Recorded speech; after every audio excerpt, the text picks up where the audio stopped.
वासुदेव वासुदेव जय सद्गुरुदेव।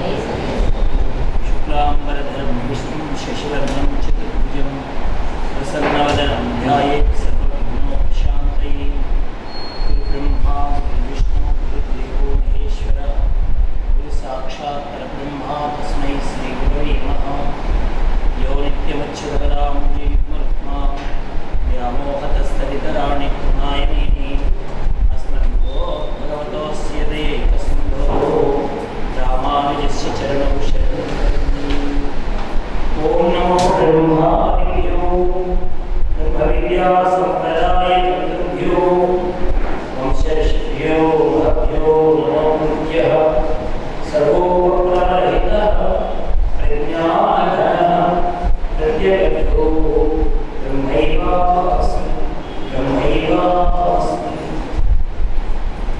आनन्दैकसत्प्रसारसर्वमन्दस्मितास्यं उपापादीनं यत्तमां सर्वां भोजापादुदेवं कालज्ञाननिर्गणं शिवकरं काळीसमं सद्गुरुं ब्रह्मज्ञानेन नमामि। अमृतकाळीप्रसादात्मयं श्रीराघवं दशरथात्मजं हरीं श्रीशापतिं रघुकुलतीवं आजानुबाहुं अरविन्ददलायताक्षं रामं शाचरविनाशकरं नमामि। यत्र यत्र रघुनाथकीर्तनं तत्र तत्र कृतमस्तकाञ्जलिं बाष्पवारिपरिपूर्णलोचनं मारुतिं नमत राक्षसान्तकम्। बुद्धिर्धर्मं यशोधैर्यं निर्भयत्वम् अरोगतः अजाड्यं वाक्पटुत्वं च अनुस्मरणात् भवेत्। पूजन्तं रामेति मन्त्रं भद्राक्षरम् आरुह्य गजाशाखा वाल्मीकिर्मुनिसिंहस्य कविताप्रचारिणं शृण्वन् रामकथानादं बोधयामि पुरीम्। ॐ श्रीगुरुभ्यो नमः। ॐ श्रीमात्रे नमः। प्रिय భగవద్భక్తులారా,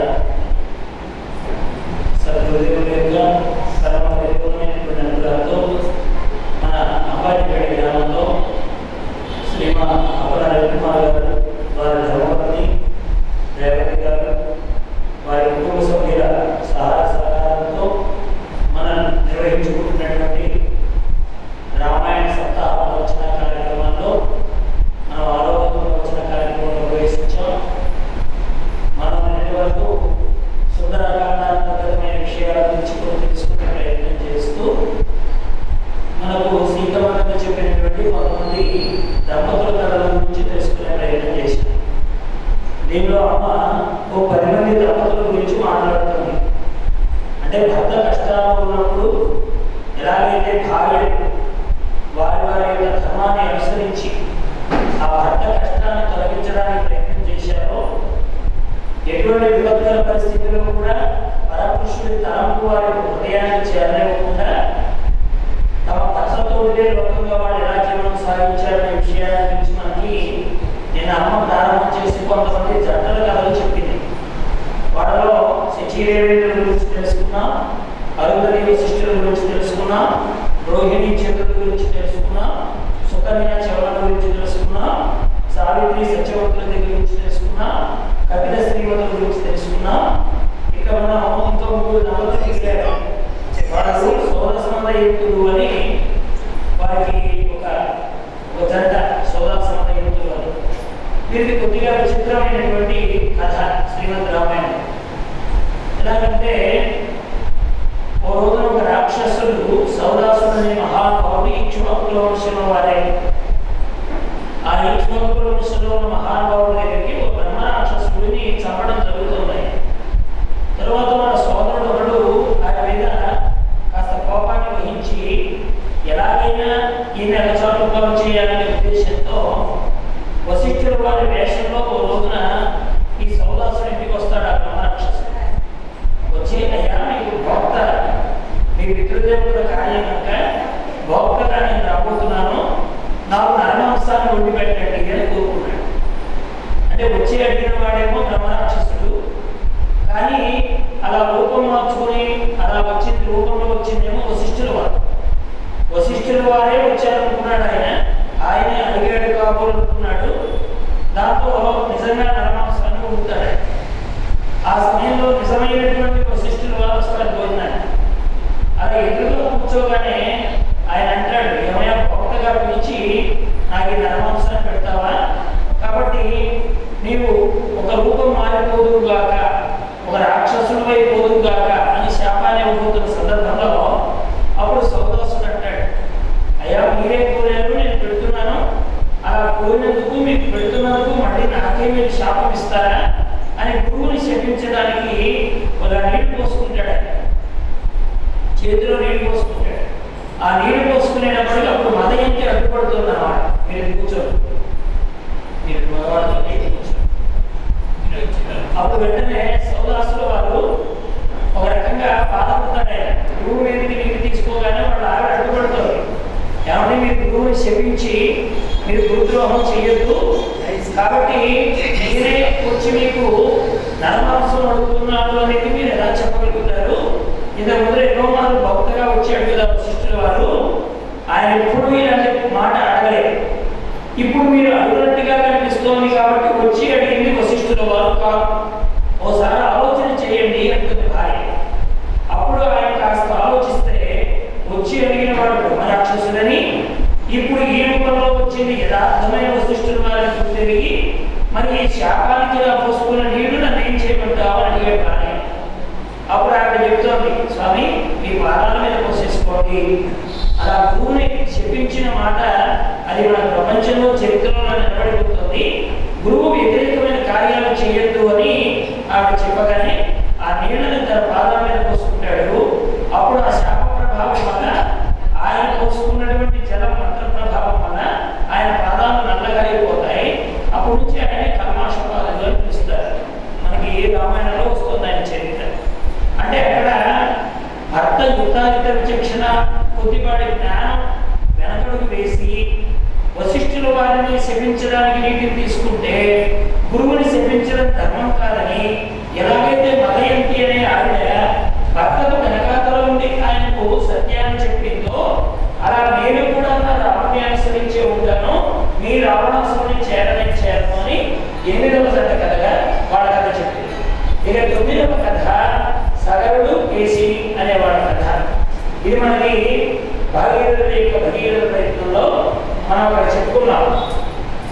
సగరుడు అనే మహానుభావుడు, 2 భార్యలు కేసి సుమతి అనే 2 భార్యలు.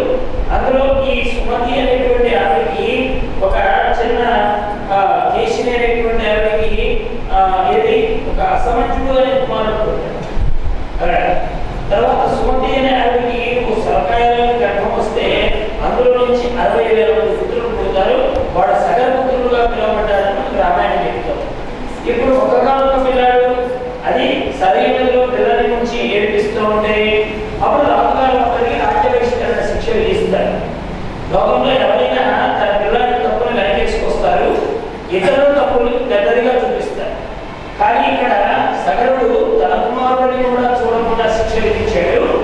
కేసిని ఆ భర్త హృదయాన్ని అర్థం చేసుకుంది కనుక అదేంటి లేక పిల్లాడుతుంటే అతని రాజ్యబహిష్కరణ శిక్ష వేశారు అని అనకుండా భర్త హృదయాన్ని ఎరిగి భర్త ధర్మాన్ని అనుసరించి ఆవిడ ఏ ఒక్క మాట సగరుని దూషించకుండా తరువాతి కాలంలో ఆయన వెంట నడిచింది కనుక నేను కూడా రాజ్యం లేకపోయినా వీరుడుగా మీకు కనిపిస్తున్నా మా రాముడిని అనుసరించి ఉంటారు తప్ప రావణాసురుని చేరను అని మనకి 9వ జంట కథగా సగర కేసుల గురించి చెప్పింది.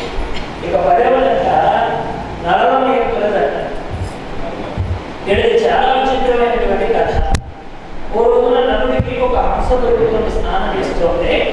అప్పుడు ఆ హంసను పట్టుకోగానే హంస చెప్తుంది, అయ్యా నేను మీకు వివాహం చేసే నిమిత్తం ఓ మంచి రాజకుమారుని వెతుకుతాను, దయచేసి నన్ను వదిలిపెట్టండి అని అంటే అప్పుడు ఆ హంసను వదలగానే ఆ హంస ఈ దమయంతి అనే ఆవిడ దగ్గరికి వెళ్ళి నలుడి యొక్క రూపగుణాల గురించి చెప్తాం.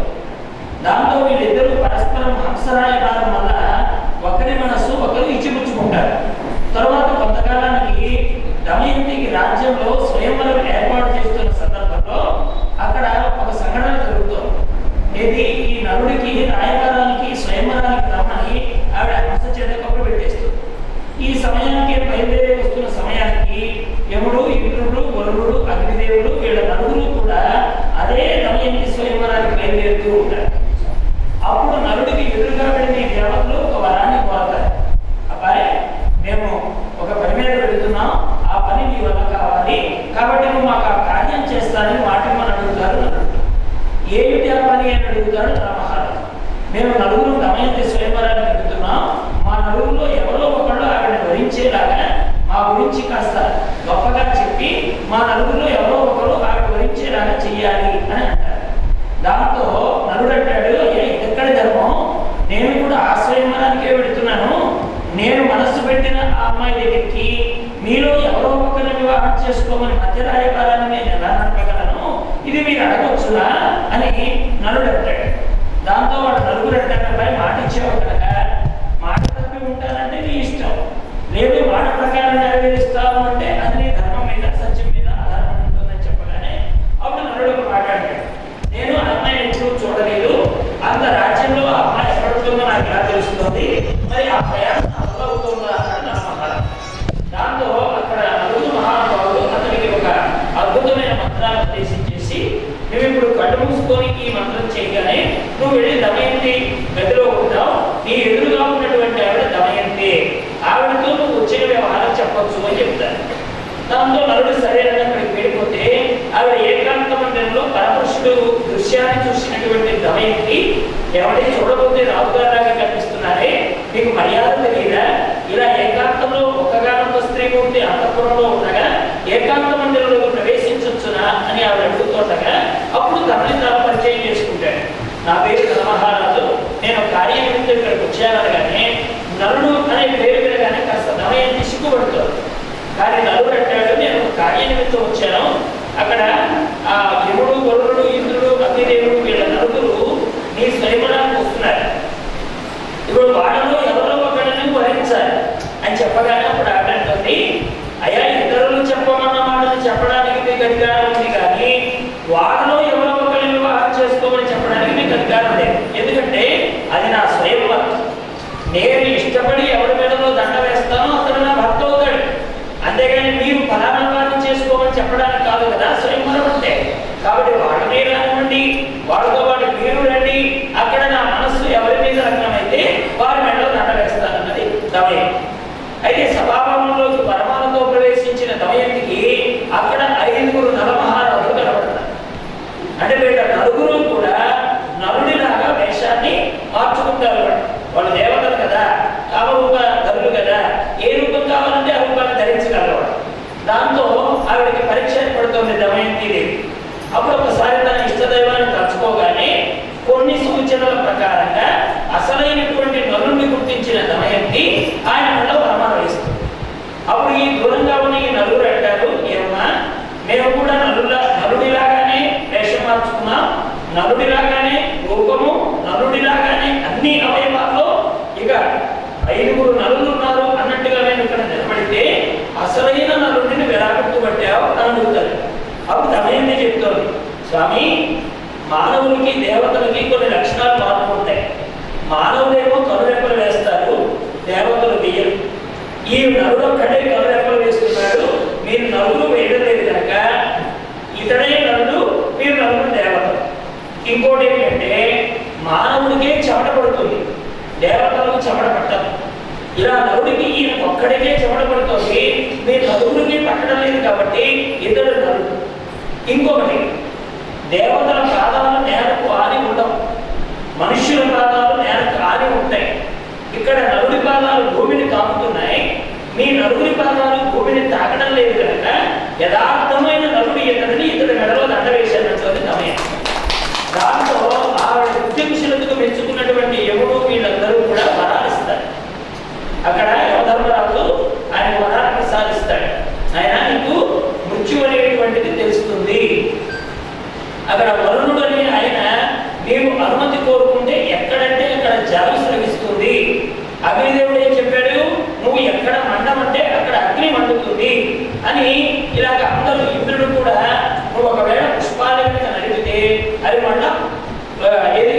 మళ్ళీ వికసించి వాసన వెదజల్లుతూ ఉంటాయి. నువ్వు వండిన వంటకి ఓ ప్రత్యేకమైన రుచి వస్తుంది. లోకంలో ఎవరికి అలాంటి ఆ పేరు రాదు. ఏమండి, వంటగదిలో ఉండి ఆడవాళ్ళకి ఏడు తిప్పడమే కానీ ఇప్పటికి కూడా నలభేమ పాకమే పేరు. ఎంత వంట వండినా ఆ పేరు మాత్రం నలుగురిది భీముడిదిను అంటే అర్థమేమిటి? ఎంత మీరు వంటగదిలో చేరి గెరడి తిప్పినా ఆ మగాళ్ళకు వచ్చినంత పేరు రాదండి. నలుడే భీముడు భీముడే. అందుకని నలభేమ పాకం ఇప్పటికి కూడా నలుడికి అంత పేరుంది. భీముడు ఆ విరాట పర్వంలో వండుతాడు వంట, ఆయనకి అంత పేరు. సరే, వెంటనే వాళ్ళ దగ్గర వరాలు వచ్చిన తర్వాత వీళ్ళు దాంపత్య జీవనంలోకి ప్రవేశిస్తారు. అయితే ఇదే స్వయంవరానికి ఇక స్వయంవరం పూర్తయిపోయి వెళ్ళిపోతున్నటువంటి ఈ యముడు, వరుణుడు, ఇంద్రుడు వీళ్ళందరికీ కూడా అక్కడ కలిపురుషుడు ఎదురవుతాడు. కలిపురుషుడు అంటే అర్థం ఏంటండి? కార్యం అయిపోయిన తర్వాత వచ్చేవాడు కలిపురుషుడు అన్నమాట. కార్యం ప్రారంభానికి ముందు వచ్చేవారు దేవదాంశ సంభూతులు. కార్యం మొదలుపెట్టిన తర్వాత, కార్యం పూర్తయిన తర్వాత వచ్చేవాళ్ళు ఎవరు? కలిపురుషుడు లక్షణాలు ఉంటేనే అలా వస్తారు. వెంటనే కలిపురుషుడు వచ్చాడండి అక్కడికి. అంతా పూర్తయిపోయింది, స్వయంవరం పూర్తయిపోయింది. అప్పుడు వీళ్ళు అడిగారు, ఏమయ్యా కలిపురుష, బాగా హుందాగా బాగా బయలుదేరావు, ఎక్కడికి వెళుతున్నావు అని అడిగితే వాడన్నాడు, మీకు తెలియదా, దమయంతి స్వయంవరం జరుగుతోంది, దమయంతి స్వయంవరానికి బయలుదేరుతున్నాను అనగానే వాడు ఒక నవ్వు నవ్వాడు. ఏమయ్యా ఎందుకలా నవ్వుతారన్నాడు కలిపురుషుడు. మేము కూడా ఆ స్వయంవరానికి వెళ్ళొస్తున్నాం, అక్కడ దమయంతి నలమహారాజును వివాహం చేసుకుంది, ఇప్పుడు నువ్వు వెళ్ళి ఏం చేస్తావు కనుక అని కలిపురుషుడిని కాస్త వాళ్ళు మందలించారు. దాంతో కలిపురుషుడు ఏం చేశాడు, నేను చేసుకుందాం అనుకున్నటువంటి దమయంతిని నలుడు పెళ్లి చేసుకుంటాడా, నన్ను కాదన్నటువంటి దమయంతి ఎలా సుఖపడుతుందో చూస్తానని ఆ కలిపురుషుడు ఆమెను వేదన పొందించడానికి, నలమహారాజును కష్టాలు పాలు చేయడానికి సమయం కోసం ఎదురు చూస్తున్న సందర్భంలో దాదాపు 12 ఏళ్ల పైచిలుకు నలమహారాజు దేహంలో ప్రవేశించడానికి కలిపురుషుడు ప్రయత్నం చేస్తున్నాడు. లోపలికి ఎలా ప్రవేశించాలి అని. అయితే ఓ రోజున ఆయన ఏది మలమూత్ర విసర్జనకి అలా వెళ్ళి తిరిగి వచ్చేటప్పుడు ఆయన పాదాలు కడుక్కునేటప్పుడు కొద్దిగా చోటు విడవడం వల్ల ఆ పాదము యొక్క స్పర్శ తగలని, జలం తగలనటువంటి చోటులు వెతుక్కొని కలిపురుషుడు ఆయనలో ప్రవేశించాడు. ఇప్పుడు ప్రక్కన ఈ నలమహారాజుకి శత్రుదేశం ఒకటి ఉండేది, పుష్కరుడు అని అక్కడ రాజ్యానికి అధిపతి వాడు. వాడు ఎప్పుడు నలమహారాజు రాజ్యం మీద కన్నేసి ఉండేవాడు. ఎప్పుడైనా నలమహారాజు రాజ్యం నాకు కాకపోతుందా అని. ఓ రోజు ఈ కలిపురుషుడు వెళ్ళి పుష్కరుడితో చేతులు కలిపి, పుష్కర, ఇది నీకు మంచి ఒక అవకాశం, ఇప్పుడు నేను కలిపురుషుడు రూపాన్ని ధరించి నలమహారాజు శరీరంలో ప్రవేశించుకున్నాను కనుక ఈ సమయంలో నువ్వు నలమహారాజుని జీవితాన్ని కనుక పిలిస్తే అతడు తప్పకుండా వస్తాడు, ఎందుకంటే నేను అతనిలో ఉన్నాను కనుక.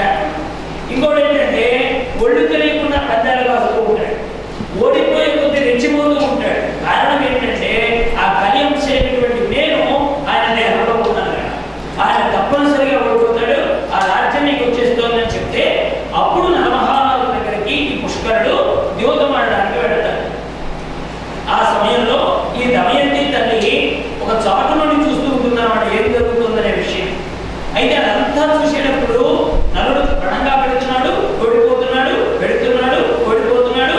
రాజ్యం సర్వస్వం కోల్పోయే క్షణం వచ్చేటప్పటికి తన కుమారుణ్ణి, కుమార్తెని ఇద్దరిని పిలిపించి అక్కడ బాగా రథాలు నడపగలిగినటువంటి ఒక రథసారథిని పిలిపించి, అబ్బాయి నువ్వు ఇక్కడ ఉండద్దు, నా పిల్లలకు కూడా కష్టాలు వచ్చే సమయం ఆసన్నమైనట్టుగా తోస్తోంది, ఈ పిల్లలను తీసుకువెళ్ళి మా అమ్మగారికి వెళ్ళు అని ఆ దమయంతి ఆ పిల్లని ఇద్దరిని ఇచ్చి ఓ రథసారథిని తోడిచి పంపేస్తుంది.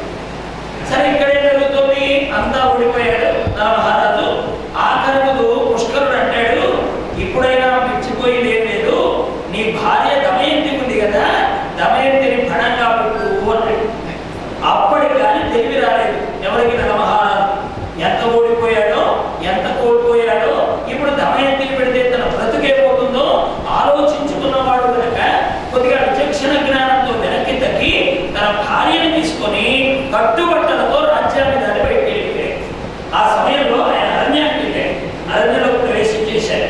అరణ్యంలోకి వెళ్ళేటప్పటికి ఆయన చాలా బాధేస్తుంది, ఎందుకంటే దేవతవాడినేమో తాను అగచాట్లు పడేదేమో దమయంతి, ఆవిడకి అగచాట్లు పడాల్సిన అవసరం లేదు కదా, మా నాన్నగారు రాజు,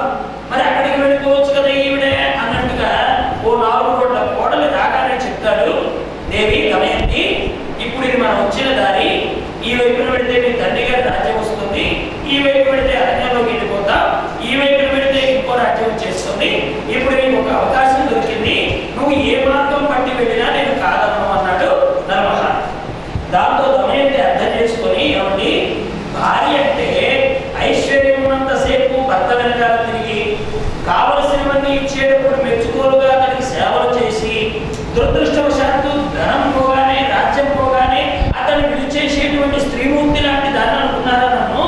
మీరు నన్ను ఇదేనా అర్థం చేసుకున్నది? మీరు ఎప్పుడు అలాంటి మాటలు మాట్లాడకండి అని దమయంతి ఊరడించిన తర్వాత కొంత దూరం వెళ్ళిన తర్వాత బాగా ఆకలిస్తోంది ఇద్దరికి.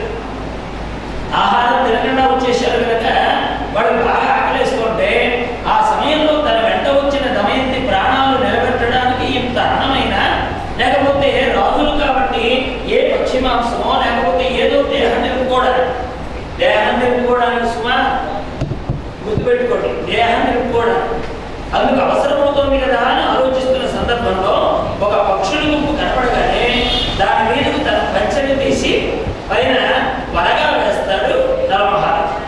దాంతో ఆ నరమహారాజు వేసిన పంచని కూడా ఆ పక్షులు ఎత్తుకుపోతూ మాట్లాడతాయి.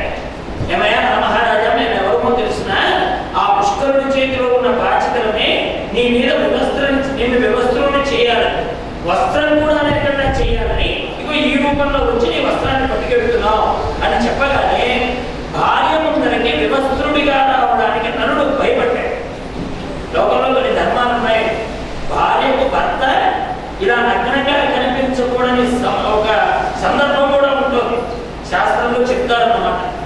కాబట్టి అలా ఆయన బయటికి రావడానికి సిగ్గుపడుతుంటే ఈవిడ అనుకుంటుంది, ఏంటి మా ఆయన లోపలికి బయటికి రాడు, ఆ చెట్టు చాటున ఎందుకు నిలబడ్డాడు అని అనుకుంటున్న సందర్భంలో ఈవిడ ఒక అడుగు ముందుకు వేయగానే నలుడు కళ్ళబెట్ట నీళ్లు కారుస్తూ, దమయంతి నువ్వు నాకు నా ఒంటి మీద వస్త్రం కూడా లేదు, ఈ స్థితిలో నా ముఖం నీకు చూపించడానికి ఇష్టం లేక, నా నగ్నదేహాన్ని ముందు నిలబెట్టడానికి ఇష్టం లేక నేను రావడానికి మనస్కరించడం లేదు దేవి, నన్ను కాస్త ఈ దుఃఖం నుంచి నువ్వు వచ్చి ఇక్కడ ఇంకా దుఃఖాన్ని పెంచి కాస్త ఈ దుఃఖం నుంచి నాకు క్షమణం కలిగేలాగా చెయ్యి అన్నట్టుగా నరుడు బాధపడుతుంటే అప్పుడు దమయంతి తన చీరను చించి ఆ నరుడికి గోచి కింద ఇస్తుందన్నమాట. ఆయన కట్టుకోవడానికి వస్త్రం కింద ఆవిడ చేస్తాం. అప్పుడు బయటకు వచ్చిన నరుడు ఆ రేత్రి కాలంలో దుఃఖపడుతూ నిద్రపడ్డది. ఆయన దమయంతి నిద్రపోతుంది. ఆయన అనుకున్నాడు, దమయంతి నిద్ర లేచే లోపు నేను ఏదో కదా ప్రయాణం ఒంటరిగా చేయాలి. ఒకవేళ ఆవిడ లేచిందనుకో నాతో పాటు వచ్చేస్తుంది, ఈ కష్టాలను అనుభవించడానికి వీల్లేనటువంటి జన్మ ఆవిడది. కానీ కష్టాలు నాతో పాటు వస్తే ఆవిడకి చుట్టుముట్టే అవకాశం ఉంది కనుక ఈవిడ నిద్ర లేక ముందే నేను లేచి వెళ్ళిపోతాను అనుకుని ఒక చెట్టు ముద్దు ఉంటుంది కదా, ఆ ముద్దుని తెచ్చి ఆవిడ ప్రక్కన పెట్టి ఏడు వెళ్ళిపోతాను. ఒక్కడు వెళ్ళిపోయిన తర్వాత తెల్లవాళ్ళు వచ్చిన తర్వాత దమయంతి చూస్తే అక్కడ చెట్టు ముద్దు ఉంటుంది, తన భర్త కనబడ్డ. దాంతో తన భర్త తనను విడిచిపెట్టాడని బాధతో ఆవిడ దుఃఖిస్తూ ఉండగా అలా అడవిలో ఒంటరిగా వెళుతున్న ఆవిడికి ఒక కిరాతకుడు వెంటబడతాడు. ఆవిడ యొక్క ఆవిడ సౌందర్యానికి ముగ్ధుడై ఆవిడని దుర్మార్గ ప్రవర్తనతో వేధించడానికి అలా వెళ్ళినప్పుడు ఆవిడ ఒక శివలింగాన్ని ఆశ్రయిస్తుంది. ఆ అడవిలో పూజ లేకుండా ఉన్నటువంటి ఒక లింగం, ఆ లింగాన్ని ఆశ్రయించి పరమేశ్వరుడిని ప్రార్థించగానే ఆ లింగంలో నుంచి ఆ అటవీకుడి రూపంలో పరమేశ్వరుడు వచ్చి ఆవిడ రక్షణ కలిగింపజేస్తాడు, ఆ దుష్టుడిని చంపేస్తాడు. తరువాత ఆవిడ అక్కడి నుంచి ఒక రాణి గారు ప్రముఖంగా ఉండేటువంటి ఒక రాజ్యానికి మాలిని అనే పేరుతో సైరంధ్రి వృత్తిలో చేయడానికి ఆవిడ దగ్గరికి వెళ్ళిపోతుంది. సరే ఇలా వెళ్ళిన నరమహారాజుకి అడవులో బాగా దట్టంగా ఉండే అడవులోకి పోగానే అక్కడ రక్షించండి రక్షించండి అని పెద్దగా కేకలు వినబడుతూ ఉంటే అడవంతా తగలబడుతుంటే ఎక్కడి నుంచి కేకలు వినబడుతున్నాయో ఎవరో రక్షించమంటున్నారు కదా అని వారి రక్షణ చేయడం కోసం ఈయన అగ్నికీలలో చొరబడి లోపల చిక్కుకుంటాడు నరమహారాజు. ఎక్కడి నుంచి కేకలు వినబడుతున్నాయంటే అక్కడ ఒక కర్కోటకుడనే సర్పం కదలనే స్థితిలో ఆ అడవిలో ఈ అగ్ని మధ్యలో చుట్టుకొని కొడుకొని బాధపడుతుంటే ఆ పాముని తెచ్చి యువతలకి తెచ్చేస్తాడు నరమహారాజు. ఆ పాముని ఇలా ఎట్టేసేసుకొని అగ్నికేలలో నుంచి బయటికి తెస్తే ఆ పాము బాగా పడగ విప్పి నరమహారాజును కాటేస్తుంది. దాంతో నరమహారాజు దేహము నల్లగా మారిపోయి ఒక వేడి కాగినటువంటి నూనె శరీరం అంతా పడితే ఎంత బొబ్బలు వచ్చేసి ఒక నీటి బుక్కలాగా దేహం తేలిపోతూ ఉంటుందో అలాంటి స్థితిలో నల్లగా ఘోరంగా నీటి బుక్కల రూపంలో నరమహారాజు దేహం మారిపోతే కళ్ళగంట నీళ్లు కారుస్తాడండి నరమహారాజు. దైవమా నేనే పాపం చేశానని నాకు శిక్ష వేశాడు. బిడ్డ పోయాడు, కూతురు పోయింది, రాజ్యం పోయింది, వెంట వచ్చినటువంటి భార్యను నా అంతటా నేనే నట్టడిలో వదిలేసేటువంటి ఆ దుస్థితిని నాకు కల్పించావు. ఇంత పరిస్థితిలో కూడా ఒక ప్రాణిని రక్షిద్దామని ఒక మంటల్లోకి వెళితే ఆ పాము నా చేత రక్షింపబడి నన్నే కాటేసి నా దేహాన్నిలా చేసిందే. పరమేశ్వర, లోకంలో మంచి చేసిన వాడి గతి ఇంతేనా? ధర్మాన్ని పట్టుకున్న వాడి గతి ఇంతేనా? సత్యాన్ని పట్టుకున్న వాడి ఇలా కావడం ధర్మమేనా అని బాధపడతాడండి మహారాజు. అప్పుడు ఆ కర్కోటకుడు అంటాడు, అయ్యా, ఇది నీకు శాపం కాదు, ఈ రూపం మారడం నీకు అవమానము కాదు.